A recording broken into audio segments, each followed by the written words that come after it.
Bonjour à tous, bienvenue dans cette nouvelle édition du quart d'heure de célébrité, l'émission qui donne la parole à ceux qui gagnent à être connus. Aujourd'hui, quart d'heure de célébrité de Jean-Luc Nobleau. Bonjour. Bonjour. Alors Jean-Luc, je vais te présenter, donc on se connaît, Jean-Luc est un de mes auteurs et moi je suis son éditeur, donc je vais te tutoyer et je vais te présenter, on passera au vif du sujet.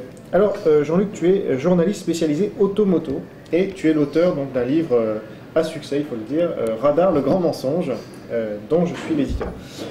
Alors justement, les radars sont dans l'actualité quasiment tous les jours depuis plusieurs années, depuis en fait le plan Sarkozy dont tu vas nous parler.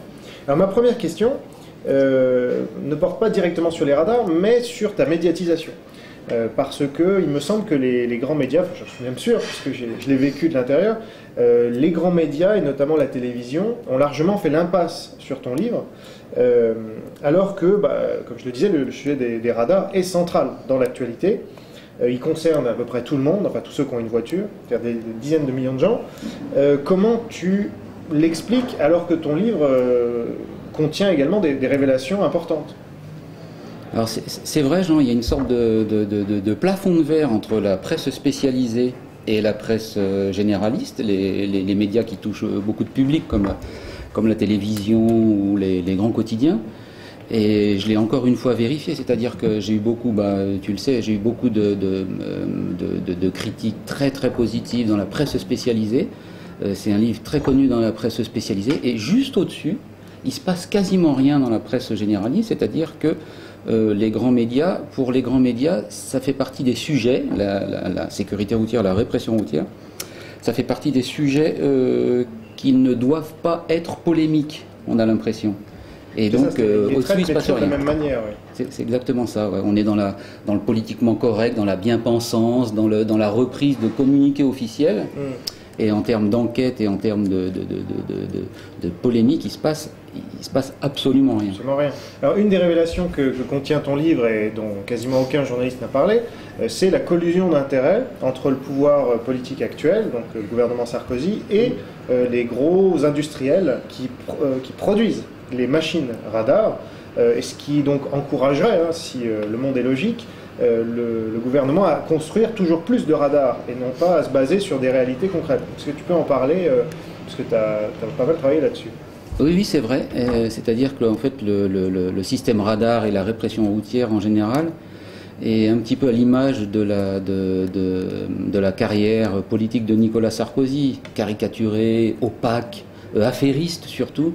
Et là, en ce qui concerne les radars, effectivement, il y a collusion entre Sarkozy, son équipe de proches, et des gros industriels comme la Sagem et Atos, effectivement. Ouais, et parce qu'eux-mêmes construisent les radars où ils participent. Alors, effectivement, tout l'argent des radars, il y a beaucoup de gens qui pensent que les radars, c'est pour la sécurité routière et que l'argent des radars retourne dans les caisses de l'État et que c'est réinvesti dans la route, mais pas du tout.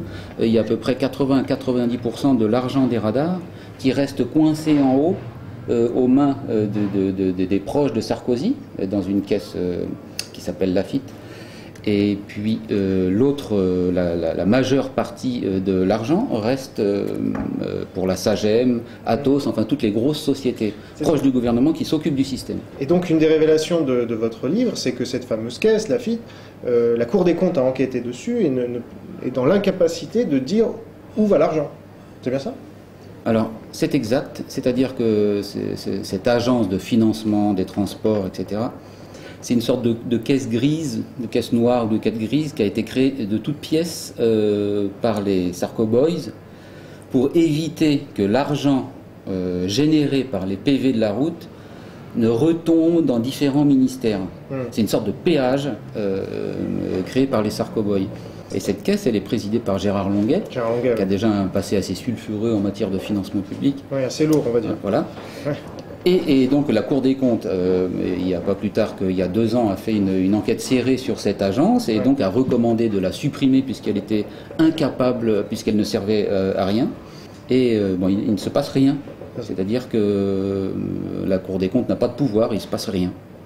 Autre question, les chiffres de morts sur la route ont baissé, nous dit-on, en 2010. Qu'en est-il? Et est-ce que c'est dû au radar? Alors, ce qui se passe, si on regarde les chiffres, il y a quelque chose de très simple à constater, c'est que depuis qu'on a implémenté les radars en France, la mortalité routière est remontée. Donc, contrairement à ce qu'on essaye de nous faire croire. Les deux courbes sont très significatives, c'est-à-dire qu'à partir du moment où on a implanté les radars en France, la mortalité routière est remontée. Et pourquoi ? Parce que les radars automatiques ne servent pas la sécurité routière, ils servent la répression routière, ils sont implantés dans des endroits qui ne sont absolument pas accidentogènes, c'est juste une sorte de grosse ponction fiscale. Déguisée. Voilà, déguisée, et donc tout l'effort de l'État français sur le sujet de la sécurité routière va dans cette espèce de traque numérique, plutôt que dans la vraie sécurité routière. Et donc, il se passe que depuis 2 ans maintenant, comment dirais-je, la courbe des morts s'inverse. Il y a de plus en plus la mortalité routière a cessé de progresser en France. Ouais. Et donc, ce qu'ils disent, c'est qu'il faut toujours plus de radars, justement. C'est la preuve qu'il en faut plus. Alors, il faut toujours plus de radars parce que le système n'a pas grand-chose à voir avec la sécurité routière. En fait, le système est créé pour s'autofinancer et le système est surtout créé pour, d'un côté, rapporter de l'argent et de l'autre, pour habituer la population à la multiplication de ce que j'appelle les miradors au bord des routes.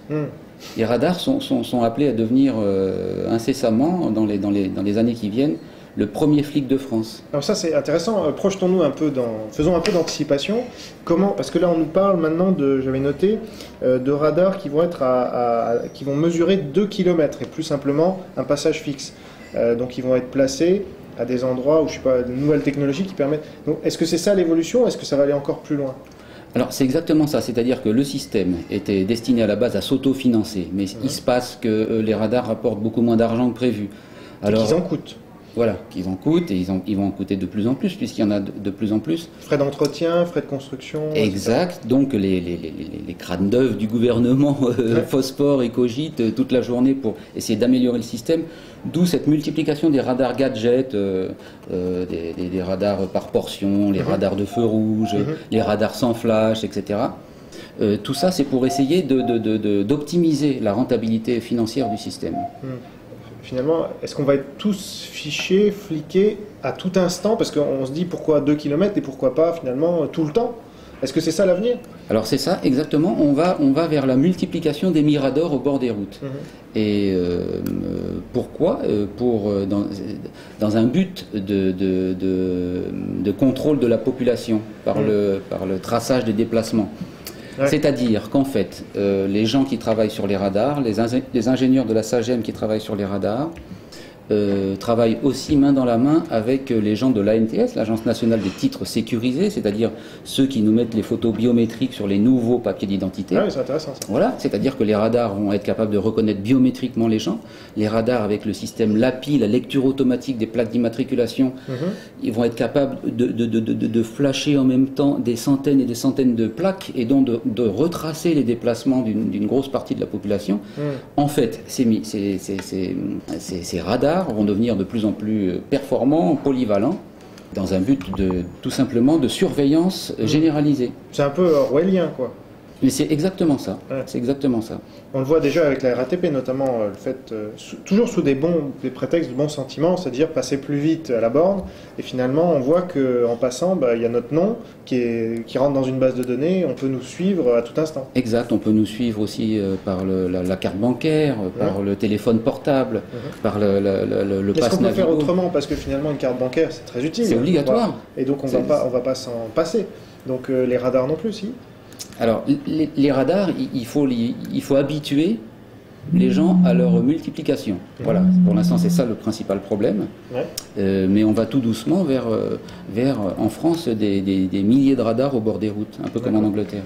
Alors, quand même, pour un peu d'esprit de contradiction, parce qu'on est là aussi pour ça, j'ai lu récemment dans le Figaro que des arbres allaient être plantés le long des routes pour que les gens roulent moins vite. Donc là, ça serait un peu plus écolo en plus, et puis un peu moins sécuritaire, non? Est-ce que vous y croyez?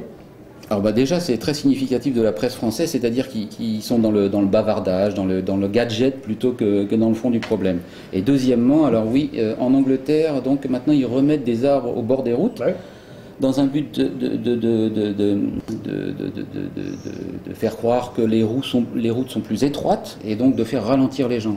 Mais il faut bien voir que nous, en France, les ingénieurs coupent les arbres depuis 15 ans. Parce que les gens rentraient dedans, en fait. Exactement, c'est tout le contraire. Alors, ils ont trouvé qu'un bon moyen d'améliorer la sécurité routière, c'était carrément de couper les arbres. Oui. Et donc maintenant, depuis quelques années, ils sont en train de les replanter. Enfin bon, c'est toujours un petit peu erratique comme politique. Ouais.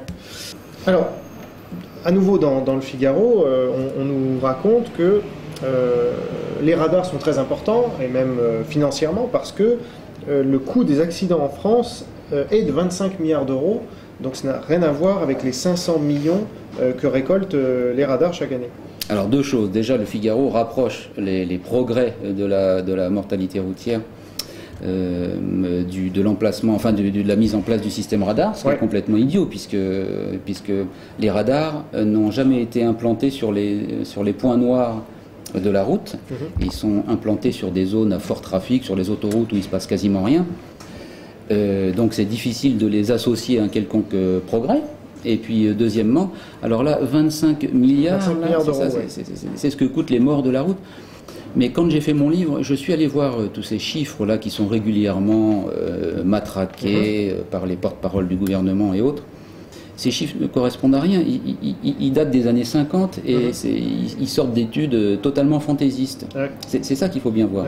C'est-à-dire qu'on se sert de ces chiffres depuis des années et ces chiffres sont adossés à rien de cohérent. C'est pour ça que tu parles de c'est complètement obsolète, ça. Ça ne veut rien dire. Dernière question de ce quart d'heure de célébrité. On parle énormément de sécurité et d'insécurité aujourd'hui dans notre pays. Est-ce qu'il y a un rapport avec les radars et la répression routière? Alors justement, ce problème de sécurité, il était prédit dans mon livre que j'ai écrit il y a 2 ans. Aujourd'hui, on est en face de gros problèmes de sécurité, on est en face d'une flambée des chiffres de la violence, on est en face d'un gros malaise dans la police, et toute cette situation date de 2002, date de l'arrivée de Nicolas Sarkozy, ministère de l'Intérieur, avec les policiers en France ont deux stratégies clairement définies par Nicolas Sarkozy, et d'une, préserver la paix sociale. Jean, qu'est-ce que ça veut dire préserver la paix sociale? C'est-à-dire éviter les zones à risque pour éviter les émeutes, etc. Ouais. Voilà, donc c'est-à-dire que les policiers ont ordre d'y aller vraiment mollo dans les endroits chauds, et donc on voit le résultat maintenant. Et secondo, on déploie, il y a ce qu'on appelle la politique des quotas, la chasse au PV, c'est-à-dire qu'on déploie des moyens démesurés pour traquer l'automobiliste sur la route, alors que pendant ce temps-là, les vrais délinquants font la fête, quoi. Et en ce moment, ce qui se passe en ce moment, c'est le résultat de cette politique-là qu'on appelle... C'est-à-dire qu'on marche sur la tête, quoi. Ça marche sur la tête, exactement. Très bien. Ce sera le mot de la fin. Merci beaucoup Jean-Luc d'être passé. Merci Jean. Pour nous parler de ton livre, dont on parle trop peu évidemment dans les médias. Et nous, on est là justement pour défendre cette liberté d'expression. Et les thèses, même polémiques, au contraire, ce sont souvent les plus intéressantes. Et on se rend compte... on a du mal d'ailleurs à se rendre compte qu'elles ne passent pas dans les médias. Et c'est pour ça que justement, on t'a invité aujourd'hui. Merci à vous d'avoir suivi cette émission jusqu'à son terme. N'oubliez pas de vous abonner pour nous soutenir et permettre à des journalistes courageux comme Jean-Luc de venir nous parler de leurs travaux qui sont trop peu relayés dans les médias. Parlez autour de vous de cette vidéo, relayez-la. Et à très bientôt pour un nouveau quart d'heure de célébrité. Au revoir.